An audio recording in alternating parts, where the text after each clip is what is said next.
little story about family this week. This week I got knocked out by flu, which for me has been a long time, many years to have the flu, and it was interesting for me because it came off the back of all the speaking and listening that we've been doing. And one of the things that God's been saying to me is about relaxing and about enjoying what we do here and allowing the family to shine. And I've got to say that I got a call this week from Bob and Christine Bullman and said, Stuart, we've heard you're not well, what can we do? And I thought, now there's the thing that family says, isn't it? What can we do? It's not, I will do this and I will do that, it's what can we do? And it's with that in mind that Bob said to me, Stuart, you don't worry about Sunday, I've got this. And so I want to thank you for that, because I'm going to tell you, for a preacher, Sunday mornings and preaching is huge. And so to know that I had someone who's going to do so, I want you to welcome Bob. Thanks, Bob.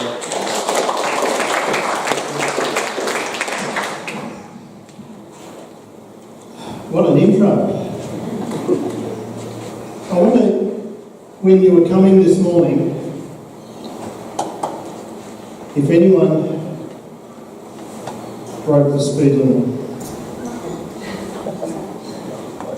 No? Okay, a couple of people. As we were coming this morning, and for those that don't know, we live up in the Maroochydore area. And we have to go through 15 sets of traffic lights to get here. The majority of them this morning were green. There have been occasions when the majority have been red. And that speedo on the car has a tendency to get just a little bit higher than it should. But this morning as we were leaving home, just near our place they're doing a lot of roadworks. Anyone that knows Evans Road, around the back of the commercial area of Maroochydore. They've been working on that now, it seems as though it's been years. But there's a 40-kilometre speed restriction through that area because of the roadworks. Now, they've actually put up a sign with a little radar unit underneath it. And this big sign flashes up your speed so everybody can see it.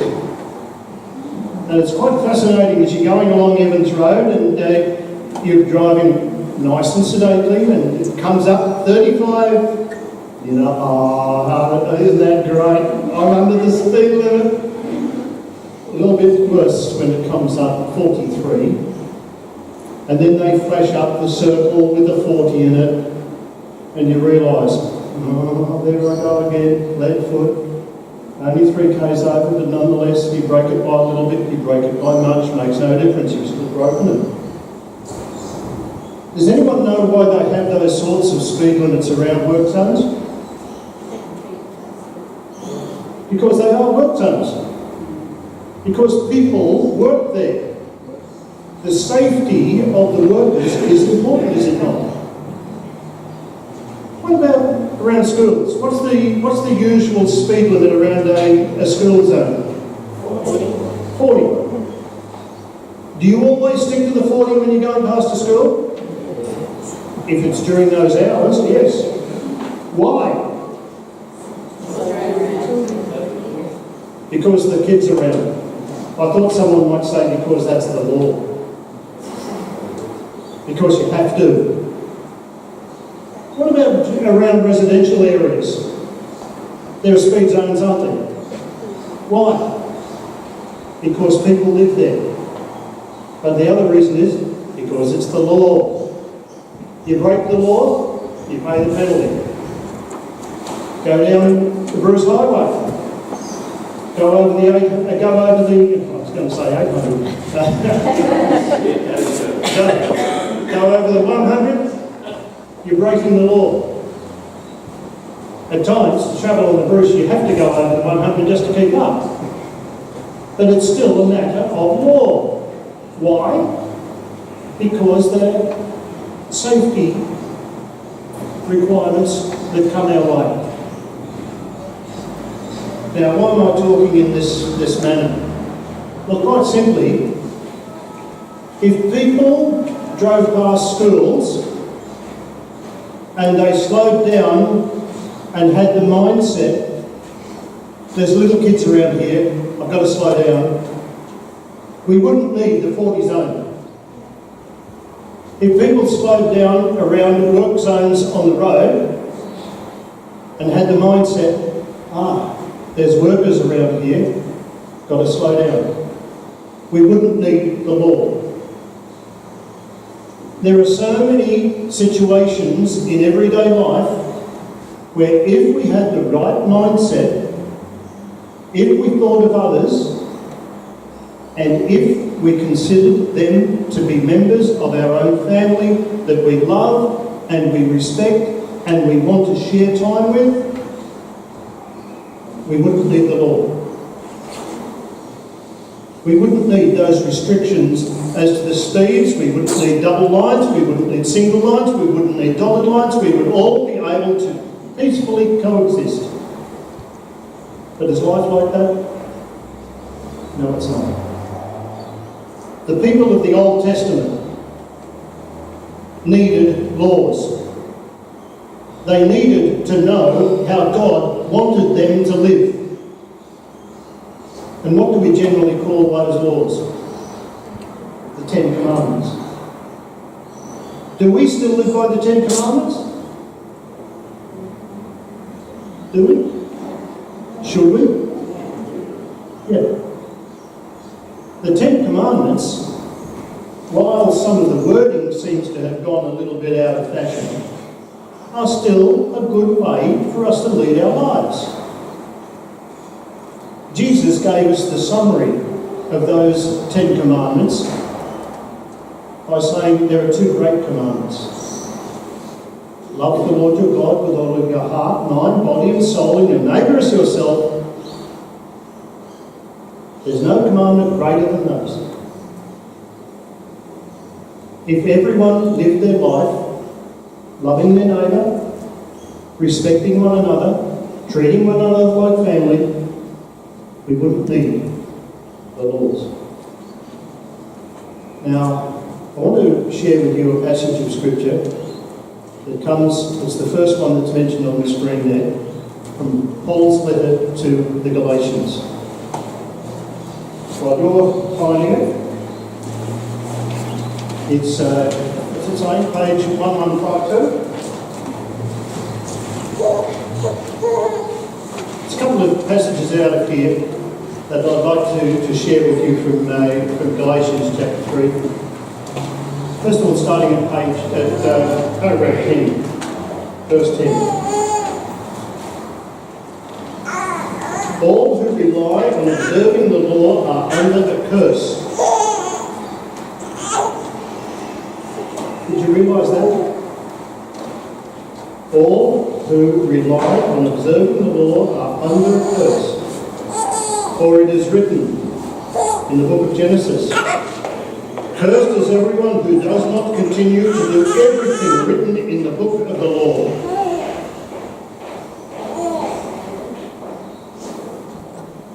If we steal, if we dishonour,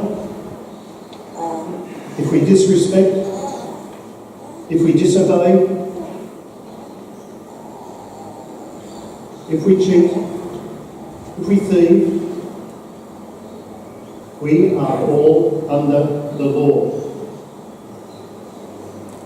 Verse 11, clearly no one is justified before God by the law, because the righteous will live by faith. St. Paul is writing to a group of people. He's writing, giving sound advice. He's saying to these people, once you had law, and that's how you had to live. But now you're living by relationship. The law is not based on faith, on the contrary. The man who does these things will live by them. Christ redeemed us from the curse of the law by becoming a curse for us. For it is written, cursed is everyone who is hung on a tree. We have sung about Jesus dying on the cross for us. We have sung about the salvation that is ours by the gift of Jesus Christ. We are people who live by relationship. The challenge for the Christian is to live according to our relationship with God, our relationship with Jesus Christ, and to live in the power of the Holy Spirit. That's the challenge for the Christian. We shouldn't need the law. It's there. It's there for all people. And yes, it is a curse, isn't it? When you break the law and you pay the penalty, it's a curse. But let's find out a little bit more about this relationship. Let's go down to verse 23. Before this faith came, we were held prisoners by the law, locked up until faith should be revealed. So the Lord has put in charge to lead us to Christ, that we might be justified by faith. Now that faith has come. We are no longer under the supervision of the law. What's the faith that St. Paul is talking about? St. Paul is talking about faith in Jesus Christ, in the saving power of Jesus Christ. How does that come about? It comes about by the graciousness of God, the gift of God. What Jesus has done for us. We're not talking here about going into a court of law. We're talking about facing judgment in the heavenly realm. Jesus has paid the price for us. Jesus, by our faith and trust in what he has done, has saved us from a penalty of death. If we read on a little, we'll find that verse 26, you are all sons of God. That's according to the version that we have here. Other versions have sons and daughters. You are all children of God through faith in Christ Jesus. All of you were baptized into Christ, have clothed yourselves with Christ. And there's no difference. There's no difference. Male, female, Jew, Greek, as St. Paul points out. For those that were at Alpha on Wednesday night, that was part of our discussion, wasn't it, about being part of the church, that there were to be no differences between us, that we were all children of God, we all belonged to the church, and we, in fact, as Michelle has reminded us this morning already, we are all children of God. We all belong through our faith in Jesus Christ. Now, that's fine. That's fine. That's one of the readings that was down for today.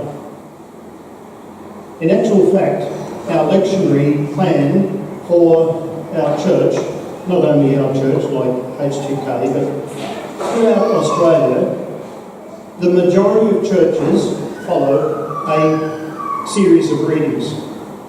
There was another reading that was set down for today, which is also mentioned on the screen there, which is Luke chapter 8. It's a story. And while you're looking for it, it's at page 1024. While you're looking for that particular story, we'll go through and have a look at it in a moment. I'll just give you a bit of background. Jesus has an encounter with a person, a man, who is possessed by a demon. As a matter of fact, he's possessed by a whole lot of demons. Simple question, yes or no? Do people still, in today's society, are they possessed by demons today? Here's some yeses. Yes, that's correct. There are people in today's society who are affected by the demonic. There is a whole ministry involved in exorcism And I'm not talking about the Hollywood type of rather, shall we say, extreme experiences. But there was a time when I didn't think that demonic possession was real, until I looked into the eyes of a person who was demonically possessed and who was speaking back to me in a tone that even this person could never understand or ever appreciate. And then I realised that is the experience of many people. Now, in Jesus' time, they used to treat the demonic possessed in a whole variety of ways. In this story, you're going to hear how this person was treated. Hopefully, in today's society, it wouldn't happen. But I do believe that there are people who are treated this way by being pushed aside, put away. Now let's have a look at the story. The story starts from Luke chapter 8, from verse 26. They, that is Jesus and his disciples, sailed to the region of the Gerasenes, which is across the lake from Galilee. So, okay, you get the image of where this is taking place. It's over on the eastern side of the Sea of Galilee in the modern-day Israeli held territory. When Jesus stepped ashore, he was met by a demon-possessed man from the town. For a long time, this man had not worn clothes or lived in a house, but had lived in the tombs. Lived in the tombs. Living among the dead, because he was dead to the community. He was an outsider. They couldn't handle him. They couldn't cope with him. And so he was exiled. For a long time this man had not worn clothes or lived in a house, but he lived in the tombs. When he saw Jesus, he cried out and fell at his feet, shouting at the top of his voice. Now, I won't scare the daylights out of you like I did at the early service, because I raised my voice at this particular time. And I said, "What do you want from me, Jesus, Son of the Most High God? I beg you, don't torture me." For Jesus had commanded the evil spirit to come out of the man. Many times, and listen to how this guy's been through it. Many times, he was chained hand and foot and kept under guard. He had broken his chains and had been driven by the demon into solitary places. Jesus looked at him and said, "What is your name?" Now this man is possessed. This man is suffering from the demonic. Jesus is talking to the man. Jesus is doing something that even his friends could not do.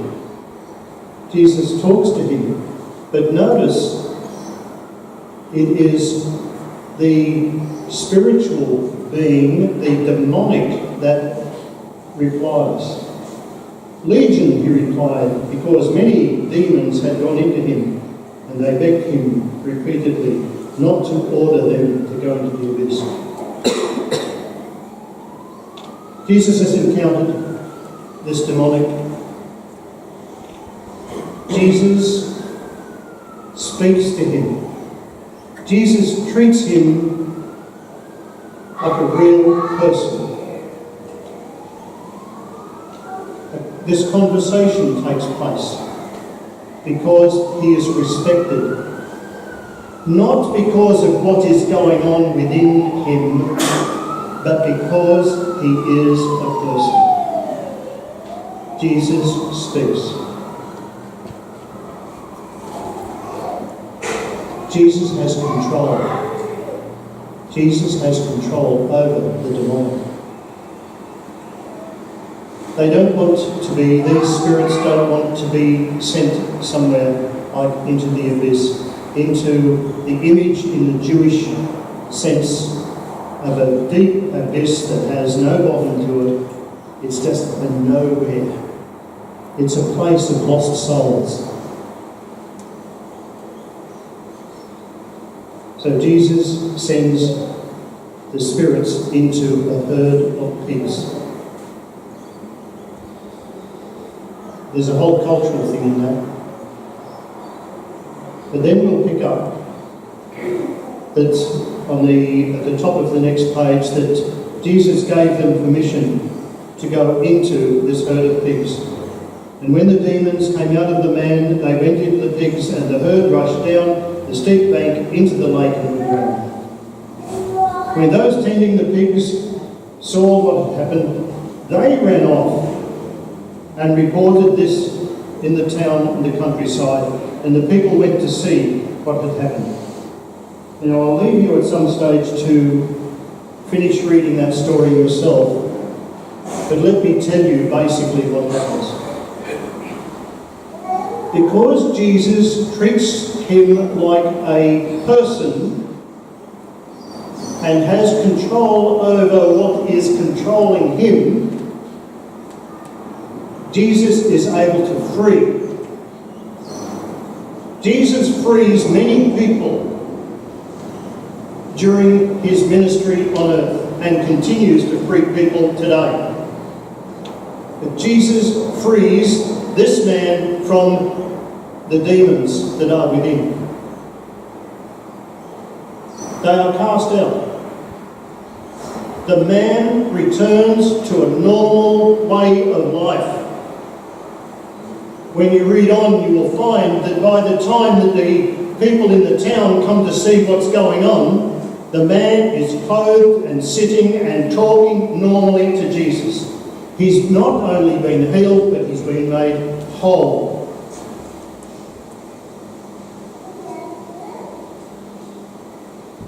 But what is the reaction of the townspeople? They become literally dead scared of Jesus. Why? Because they can't understand his power. They can't understand who this Jesus is. And they become fearful of what they don't understand. The man wants to leave the town and come to be with Jesus. And then Jesus does a very, very interesting thing. Well, at least in my mind, he does. Jesus says, no, don't come with me. Stay and tell the people. You tell the people what I've done. Jesus doesn't use the word evangelize. He doesn't say, you go and be a good Christian where you came from, because the term Christian hadn't been invented by that stage. But Jesus says, you go and tell them. You go and show them. You go and show that you have been made whole, that you have been made a healthy person. And you show them how you became healthy. Now, how does this link within being family? How does it link in with faith? Well, this man didn't have any faith. It was Jesus who did something for him that helped him realise that Jesus had power. And from that, he gained faith in Jesus. So Jesus acted, he responded. What does that mean about our faith? The faith that St. Paul was talking about to the Galatians. Well, God has acted through Jesus by giving us a Saviour in whom, if we have faith, we can have the gift of of eternal life. God gives us the faith. It's our response to that faith that determines what our future will be. That man who had been saved, as indeed the many people that are healed through the gospel stories, are given incredible gifts. Gifts of wholeness, gifts of healing. Those same gifts are available to you and I today. And they're given to us through the gift of God, which is called the church, the family of God, the people of God. There are no outsiders in the family of God, as Michelle reminded us just a short time ago. We are the body of Christ. We all said that just a few moments ago. And through our faith and trust in the Lord Jesus Christ, we will have a wholeness and we will behave as people that live in a relationship with one another. We won't need the 40k speed restrictions, will we? Or good reminder of relationship. I hope now, every time you see one of those speed signs, no matter what the limit is, you remember one thing. In imagery, a circle. In Christian imagery, a circle is a symbol of God. A circle is a never-ending shape. No beginning, no end. A reminder of our relationship with God and with one another. Speed signs. What are they? They're encircled by God's love. They've got a circle around the number to remind us God loves us. We should love our neighbours.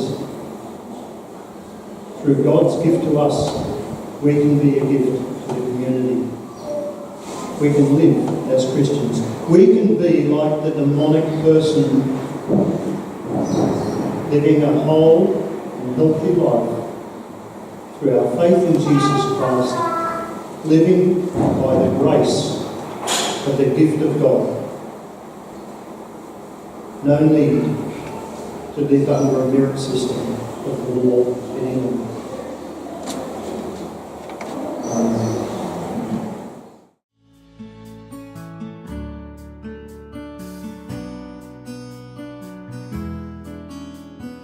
Our studies are written by pastors and teachers actively growing their local church.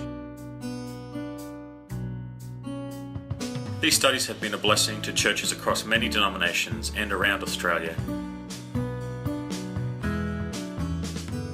These 7-week practical studies are designed to meet people in their everyday lives and encourage them to grow in faith. Our prayer is that you or your church will be blessed by growing in relationship with our God through studying His Word.